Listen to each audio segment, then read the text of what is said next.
Dr. Lander, thank you very much for sitting down with us.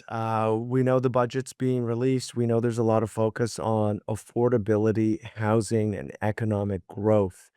On affordability, realistically, what can we expect Ottawa to do in the budget that's going to ease some of the affordability crunch? I'm not sure that there's much that they can do, but this has been an ongoing issue for years where the Liberals have taken this up as their issue since COVID, where Canadians are complaining we can't afford to live. It's not really something that federal governments of any stripe, left or right, can do. They've already lowered the lowest income tax bracket. So, in theory, that can return a little bit of money. They can create some sort of adjustments to the way that taxes are collected, deferring taxes, and things like that. But beyond just actually stuffing money in people's pockets or providing programs that people can access for free where they would otherwise have to pay, like the national parks, you're really not fundamentally going to change people. And I think that if we're talking about people are on that much of a knife's edge of being in an affordable position or an unaffordable position, I think the vast majority of Canadians are going to find that whatever it is that the government announces is not going to significantly change their position. And so you're going to wake up tomorrow with the same affordability issues that you have when you woke up this morning. And could the same be said for housing? I mean, there's an entire generation of Canadians who kind of feel like they're on the sidelines looking in at the housing market. Is there anything in the playbook that Ottawa can do that could make some serious changes there? They're trying to address the home building part of the story, but I think that they're fundamentally missing that the issue is not home building. The issue is zoning. And most of it is at the municipal level, not the federal level. So the federal government under Trudeau tried to lean on municipalities saying, hey, we can unlock some funds for you if you're willing to try and change zoning or to try and increase the amount of homes that are built in your various districts and municipalities. But we saw very little take up. In a lot of cases, those that did sign up for it were already going through changes anyway. So it was merely just handing them money for doing what they already planned to do.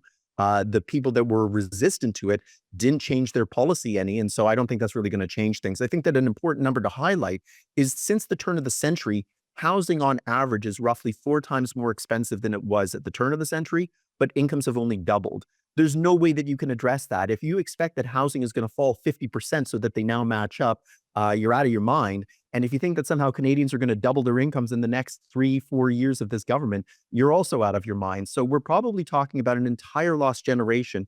And generation here is going to refer to, say, like 25 years before we can even have a conversation about housing returning to the level of affordability it was at the turn of the century. And I don't think if we really go back and dig through the data, we're going to find that housing was all that affordable in 2000. It's just that it's way less affordable now. There's very little that the government's going to be able to do to turn that around in a year or 2 years. Even if they somehow manage to incentivize people to build, building takes time. And so you're still talking about a few years at least before we could start to see any sort of significant movement.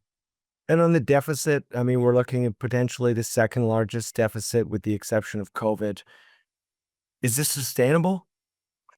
No, but I think it's also important to put things in perspective. At the individual level, if I'm having success in my life, you would expect that my income should exceed my spending and the extra amount of money would be saved for my retirement. If I'm in a particularly unfortunate situation in my career, then you would expect my savings would have to fall because my spending would outstrip my income. I still have rent to pay. I still have food to put on the table. I still have basic requirements that I need to fund. So it's the same thing for the government. I don't think any Canadian is going to look around right now and say the economy is roaring. So what you would expect then, if an economy is struggling, the government should be outspending their income. That's a deficit. So to say that this is one of the largest deficits, this is probably one of the most difficult situations Canada has found itself in, notwithstanding COVID, probably since the war. And so I think what we're going to find then is that when the government presents an eye-watering deficit number, keep in perspective that that's what they should be doing. I don't want to hear a government that can balance their budget in rough times any more than I would expect a Canadian is balancing their budget in rough times. They're probably borrowing lines of credit on their credit card, borrowing from family, trying to get advances at work because they need to continue to spend. I think where the government can be called to account is, have they outspent their income on things that will boost Canada's long-term potential? In many cases, I don't think that's true. But I think what we're going to see in the budget is that the distinction between operating and capital expenditure, which is something that's always been there, but never been publicly discussed because most people don't understand, is now going to become a hot button topic. What's the difference between spending on day-to-day needs and long-term needs? Long-term needs are perfectly fine to outspend your income because they're going to provide long-term benefits. outspending on day-to-day needs is almost unacceptable, and so you have to find a way to rein that in. We're going to see that there's probably announcements here about trying to slim down the public sector, which has grown rapidly over the last 20 years. Well, thank you very much. Appreciate it. Anytime.